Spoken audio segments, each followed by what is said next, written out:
Hey there, if you're living with multiple sclerosis, this is for you.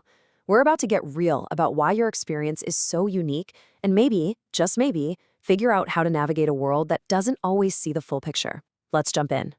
So, let's just start with this. Take a second and really think about it. What's one thing you dealt with this week that was completely invisible to everyone around you? Was it that brain fog that hit in the middle of a meeting? That wave of fatigue that felt like someone just flipped your power switch off? Maybe it was some weird nerve pain or tightness. This right here, this unseen reality, is the absolute heart of the MS experience. And that right there brings us to this core idea. You've probably heard MS called the snowflake disease. And it's not just some cute phrase, it's honestly the most accurate description there is. It means that your map of symptoms, your day-to-day journey, it's completely 100% unique. No one else on the planet has the exact same one. And that is so, so valid. So why, right? Why is it so different for every single person? Well, to really get it, we've got to look at the science behind the snowflake. And don't worry, we're not going to get lost in a bunch of medical jargon. We're going to keep it super simple and clear.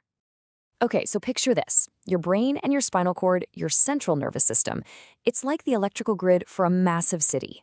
Now, in MS, the immune system gets confused and mistakenly attacks the protective coating around the nerves.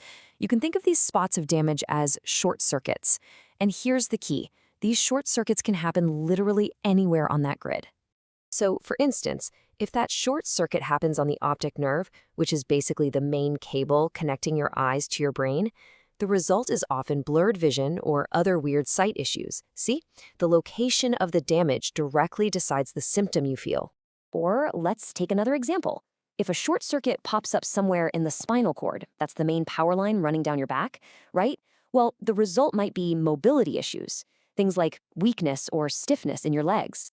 And this one's a big one of the most common invisible symptoms there is. If that short circuit is in the brain's frontal lobe, the part that kind of manages your energy and focus, the symptom can be that deep, crushing fatigue that is just so hard to explain to anyone who hasn't felt it.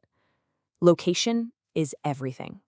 So, because everyone's map of these short circuits is totally different, it means that standard story you always hear about MS, a lot of it is just a myth. So let's dive in and tackle some of the biggest misconceptions you probably have to deal with all the time. Ugh, this question. I bet you've heard this one or some version of it. It's just loaded with fear and, honestly, a lot of outdated information. It's all based on this myth that MS is a straight line, a one-way street of just getting worse. But for so many people, that is just not the reality. Here's the truth. For a whole lot of people, you might experience an initial flare-up, an exacerbation, and then you enter remission. And that remission can last for decades. As you can see here, staying stable for 20, 30, even 40 years is absolutely possible. A diagnosis is not a prediction. Staying stable is the very, very real path. It really is like a symptom lottery, Those famous MS symptoms you read about, like overwhelming fatigue or heat sensitivity, they aren't on everyone's checklist. You might never have to deal with those, but instead, your reality is invisible numbness or that pins and needles tingling. Your experience is real, even if it doesn't match what somebody else read on the internet. Okay, so knowing all this stuff is one thing, but having to explain it over and over again to other people, that's a whole different challenge, and frankly, it can be exhausting.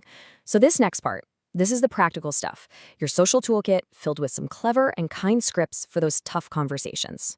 Let's start with the classic, the one you've probably heard a million times. And look, it's almost always meant as a compliment, but man, it can feel like a total erasure of what you're actually going through inside. So what do you even say to that?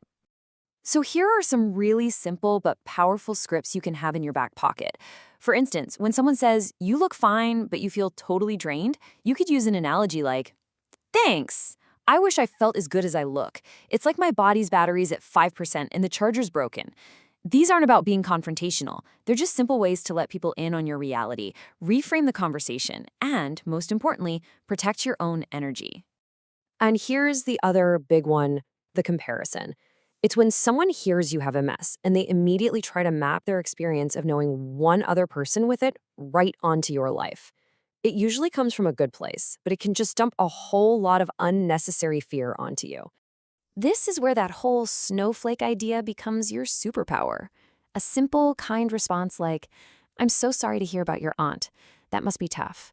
The thing about MS is that it's a snowflake disease. It really does affect everyone differently. Honors their story, while gently but firmly establishing that your story is still being written.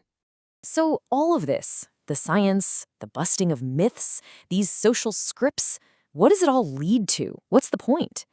It's this. It's all about you owning your story with confidence. So what's with this number? 80%.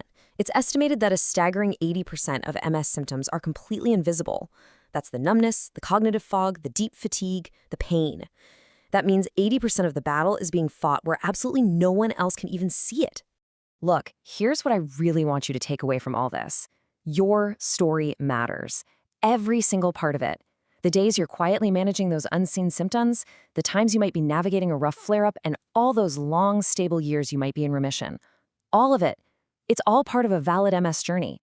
And that's where we're going to leave it. I want this to stick with you. Never, ever forget this. Not your doctor, not your well-meaning cousin, not a friend who knows somebody else with MS.